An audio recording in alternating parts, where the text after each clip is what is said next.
Hello and welcome back to Let's Play Jane's Fighters Anthology as we continue with the Russian campaign. So last week we took a pair of B-2s out and leveled airfield that the enemy had captured. We are only supposed to destroy a couple of bunkers, I think, but I figured why not level the airfield? Because then that denies them the use of the airfield. And that made me regret that this game doesn't have dynamic campaigns, because that would be so awesome to just be like, nope, you can't have that airfield.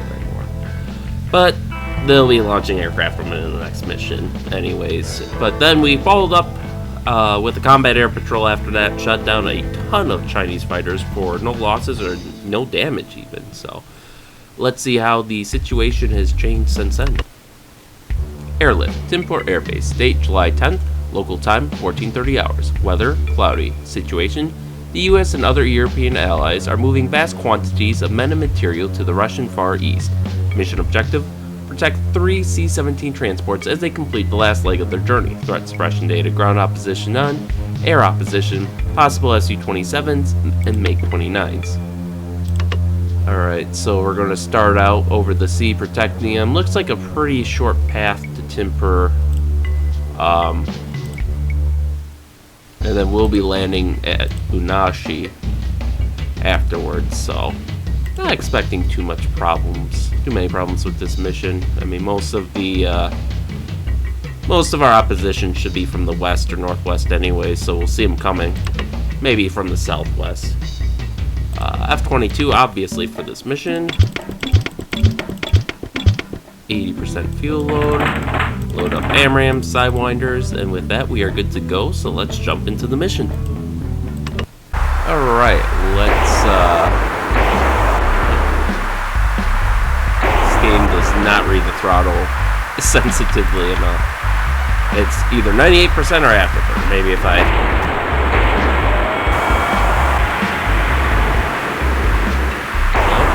Now it's 97, so I think I made it worse. There we go. We had a 99. Alright, we got multiple bandits. I'll send my wingmen to start dealing with the SE-27s. They'll be the biggest threat. I'll start in on these Q5s here. Turn on infrared. And we'll super cruise right on over. Should be getting in the range any second now. There we go. They're now being picked up on our infrared. And let's shoot at them as they come into range.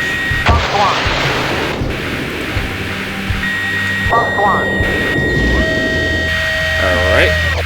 We have 3 off the hook.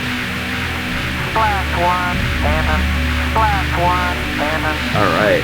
Reduce throttle so we can corner better. He's climbing, which is good for us. Alright, first wing destroyed. Not bad. Range out again. MiG-29s, okay. So these guys will be our next targets. We will go back up to super cruise speed.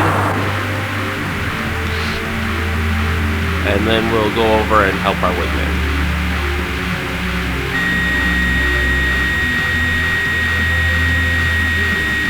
Alright, we're picking up multiple bandits again.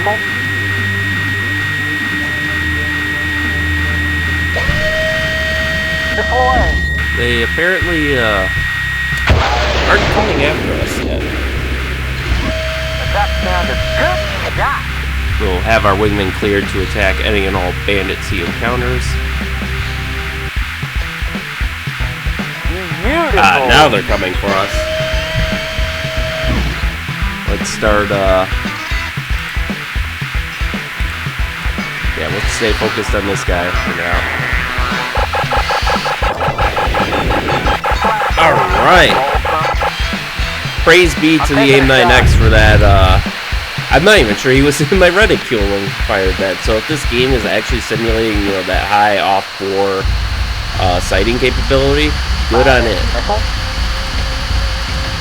Alright, now we gotta... Not picking him up on the RW.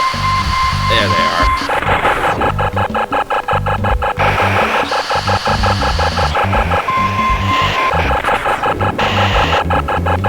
flares. Oh, I keep shooting missiles at me.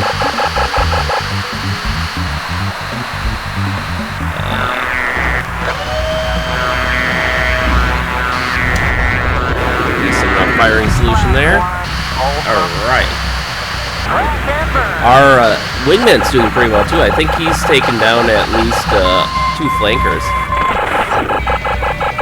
Oh. He was on our radar for a second, but we just missed him.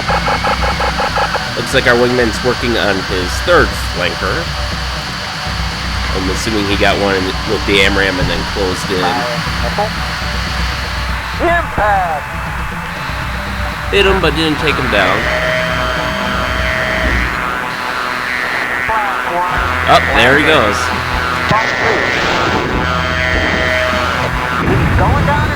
Alright.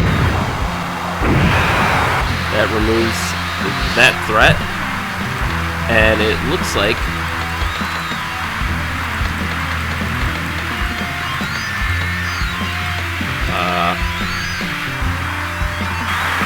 our wingman took down all the flankers. Good on him. York, 11 o'clock slow, 5-4 miles. Please advise. Oh, I suppose our radar is having trouble picking him up because of the stealth. Okay. Contact, York, 12 o'clock slow, 50 miles. Please advise. We have a last-ditch flight of J7s, which it looks like are going to head straight for Chimport. So we are going to close in and deal with these guys now. I don't... If the flankers and the MiG-29 is going to give us any trouble, I'm not expecting trouble from these guys. Attack standard, York, 11 o'clock slow. Engaging. Alright, they're engaging from below cloud cover. Looks like there's 3 targets.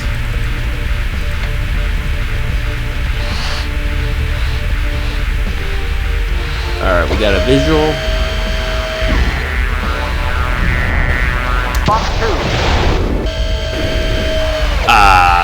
Flub that one. Oh, well, we had an amazing hit percentage on our weapons here, so I'm not going to be that upset that we have 1 misfire out of 8. Alright, bring her around, bring her around. There you are.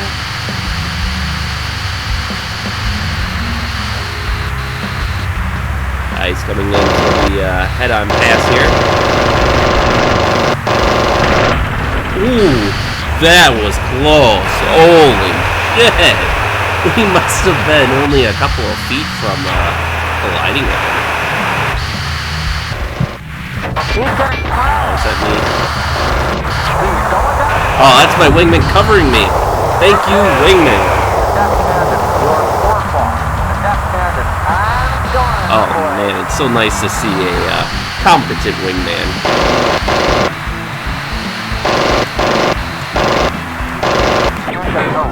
Woo! Not getting a tone with that. Ground control can't, or air control as I would prefer to think that we have in the air. But I understand why they don't always put AWACS in the air for us. But air control states no other bandits within range. So let's head to escort point 3. It looks like the alright, that's a Russian well, this game calls him the platypus. I think we call him the fullback, but it's, you know, modified flanker. Yep, it looks like these guys will be on a final approach soon, so no worries there. We have our amazing wingman that I want to give some credit to, because he took down a wing of flankers all by himself, and then he also prioritized aircraft that were going after me while I pressed home the attack. So kudos to you, wingman. That's what I want to see in a flight sim. Intelligent wingman. Inbound to waypoint Delta. Alright, so now we will begin our own landing approach. Switch to, there we go, Inashi. Which, per the briefing, we are heading for. Okay, good. I was worried we were going to have a fog for a second. But it looks like the clouds have cleared up. They're just really low today.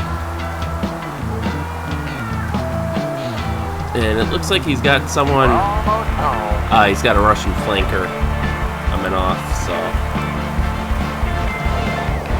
Alright. They actually have a lot of aircraft there on the tarmac, So I'm sure we'll get the opportunity to do a meet and greet once we're down on the ground.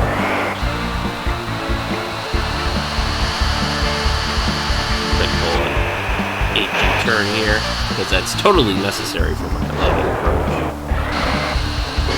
Clear to land. Wind at 7 knots.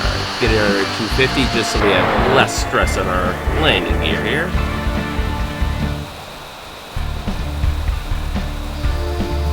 Probably drop our throttle a little bit more. We're drifting a little bit, but I think he said the wind was at like 27 knots, so in miles per hour that's probably like close to 35 or 40, I would think, just roughing it. And then in metric that's about 60 kph, I guess. Jesus, that's a lot. Alright. Bring our altitude down a little lower. Drop the throttle a bit.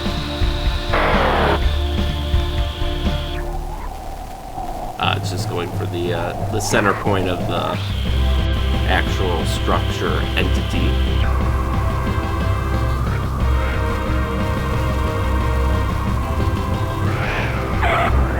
And we have touchdown.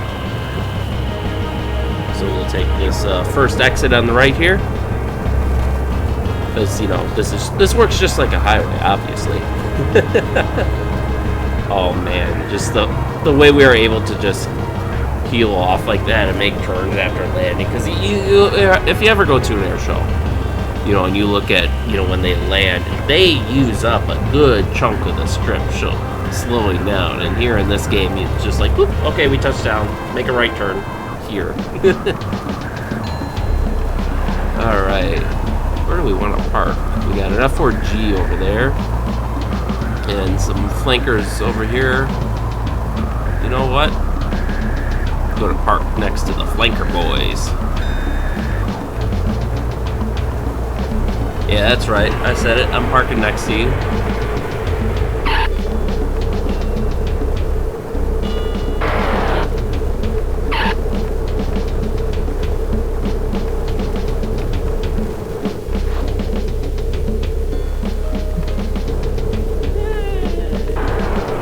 Oh, there we go. All right, we kept the we kept the front wheel on the on the tarmac rather. So, and actually, I think his uniform is actually different than ours, which would be an impressive amount of detail. Okay, shift 9.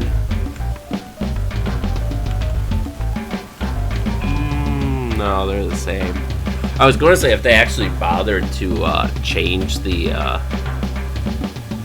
uniforms on them to make, you know, the flanker one wear like a Russian uniform versus the American uniform, that would have been an impressive amount of detail, even if it's just a couple pixels. But no, it looks like they have the same sprite for the pilot in his chair. A little disappointing, but understandable, since most people, even back then, probably weren't going to look at it like this.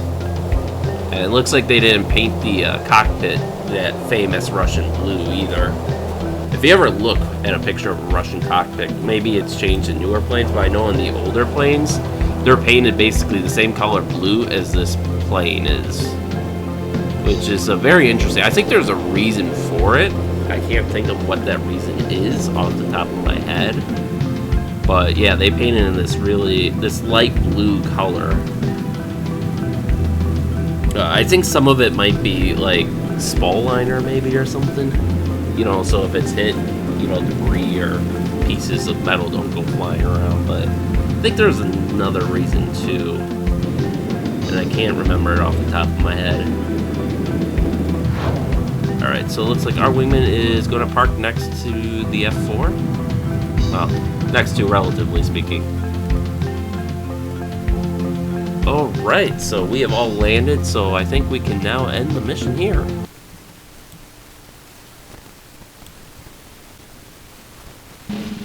Debrief, Denver Air Base, date July 10th, mission airlift. Resolution, success. Great work seeing those transports home.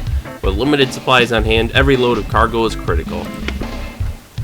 None of us took any damage. We had 9 fighter kills, our wingman had 5, so great showing by our wingman there. Yep, all our missiles hit except one which failed. Our wingman had a 75% hit, so he's doing good. We both had 20% gun hit ratios, but we did a little more damage with our hits. There were 3 launches on us. Those were the IR missiles fired, I think, just by the MiG-29s. We dealt with those easily enough, and then some of the J-7s tried to hit us with gunfire, and they missed, fortunately. So all we have to do is regular maintenance on our airframe, and we're ready to go. So thank you all for watching, and stay tuned for next time, and we'll see you then.